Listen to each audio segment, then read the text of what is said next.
My name's Callum Swan, I'm 22 from Durham, England, and I currently play Call of Duty for Epsilon. I initially got into esports, I think a transition from sort of a hobby to an occupation, what it is now. It's probably around 7 years ago. I think a friend initially introduced me to it once I first got my first console, the Xbox 360, sorry. And then I think I gradually just gained more and more of an interest in it, and as I sort of started to drift away from other hobbies, I think esports sort of was something that kind of satisfied an inherent competitive nature within me. And the more I started to enjoy it, the more I dedicated more and more time to it, and that in turn sort of coincided with kind of the exponential growth of esports as an industry. So I was kind of lucky in that the more I started to play, the more time I started to dedicate to it, and the more successful, I guess you could say, that I've been. That also coincided with more and more opportunities for me to make it as a player and to make it into something which is a legitimate career. Absolutely. I mean, I think I've kind of been reluctant to say it, but especially over the past few years as it's sort of grown to the same heights as conventional sports, arguably, and especially since the community and the target audience, the consumers in esports, in the industry, are fairly young, and thus they're fairly impressionable. I think you have to consider yourself to be a role model, and thus it's about a lot more than just playing the game. You need to be very receptive of how you are on social media, and yourself as a personality rather than just a player. You need to understand that the people watching, you know, whether you like it or not, you sort of regard as not an inspiration, but sort of a role model and a figurehead, I guess. I mean, as I said earlier, I think if Call of Duty esports specifically continues to grow at the rate that esports as a whole is, and it continues to grow exponentially, then I guess it could rival the size of various conventional sports. I think not particularly in the way it's produced and broadcast. I think there's a common misconception that in order for it to be sort of legitimized, it needs to sort of move towards conventional television broadcasting and things, whereas I think if it sticks to the same format, the same platform as online streaming, continues to take advantage of the fact that online media and things is still developing, I think in 5 years the audience, although it's a different platform, could rival that of other conventional sports broadcast on normal TV and things.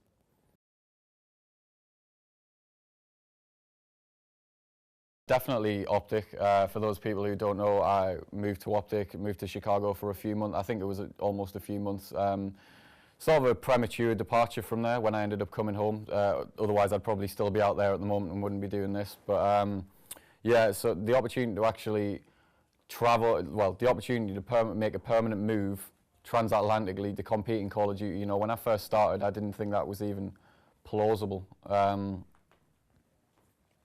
You know, the fact that a video game, something which started as a hobby, pretty much transformed my life and enabled those sort of opportunities is ridiculous, I think. So being able to compete with Optic, first and foremost because they're kind of regarded as, well, first and foremost because they're friends, but they're also regarded as sort of the premier organisation, I guess, within Call of Duty esports and the most successful at that.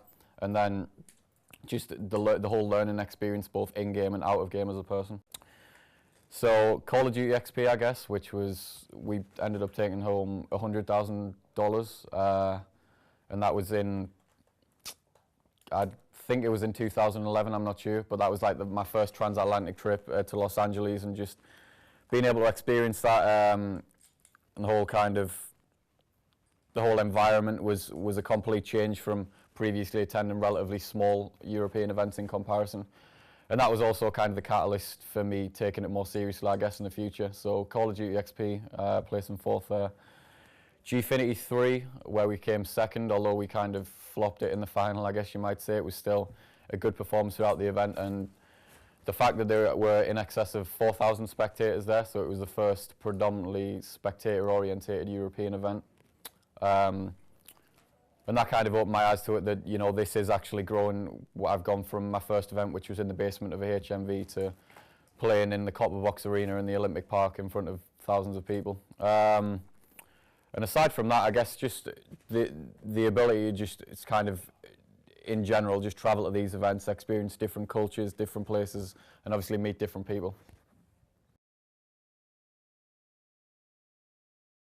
I'd like to pursue analysis, but I don't particularly think it's a sustainable career within gaming or esports. I think that'd just be something on the side, on top of whatever I'd be doing. But yeah, in terms of what I'd pursue after a playing career, I'd definitely like to retain some involvement within the community and in the gaming industry. And I've actually, as you get older, it's kind of a natural topic that occurs in discussion. I've already had this talk with a few companies, a few individuals about sort of the next step aside from playing. I mean, I've got no intentions of retiring anytime soon, but I'd certainly like, as I said, I'd certainly like to maintain some involvement within gaming and sort of take up a role, whether it's, I think I'd probably say I'd be more suited to something along the lines of writing, games journalism, or a combination of that and sort of taking advantage of the knowledge of the scene in Call of Duty specifically. It's a pretty broad one, to be honest, and obviously it's perhaps the most common topic which gets brought up, I guess, in every interview. First and foremost, I'd say I'll just give a brief outline to people of why there's sort of a gulf in skill gap between the American community and the European community. I think the primary reason is because in Europe the scenes are sort of segregated. You obviously have the French community, the English community, Spanish, German, etc., and due to the language barrier and various other factors, whether it's location or traveling, those communities don't have the opportunity to consistently compete with each other on a regular basis, whereas in America it's one country, there are no language barriers, it's one entity, I guess, in comparison to the sort of separatist European scene. So obviously with that there's a higher quantity of competition, and thus the quality of competition improves at a faster rate. So that's probably why the American scene is, well, one of the main reasons they're better, alongside their mentality. Which brings you on to how we could improve.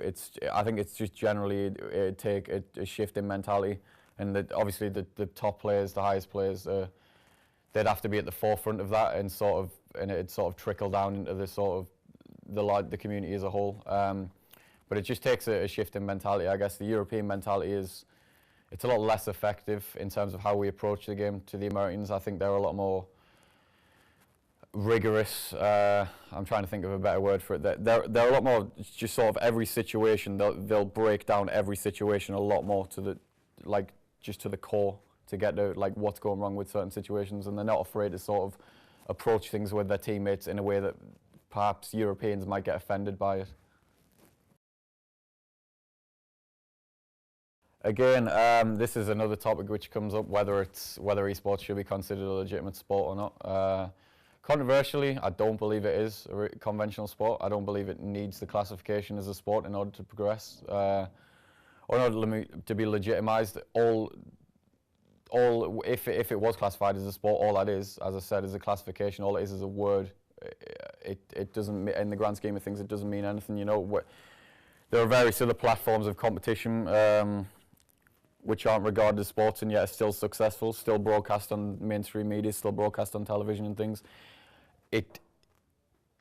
You can argue that it shares some of the same qualities as sports, not particularly the physicality, but certainly the mental aspect and the fact that, you know, people have argued that esports players arguably train more, practice more than a lot of conventional athletes and should be considered athletes, but the bottom line is I don't think it really matters.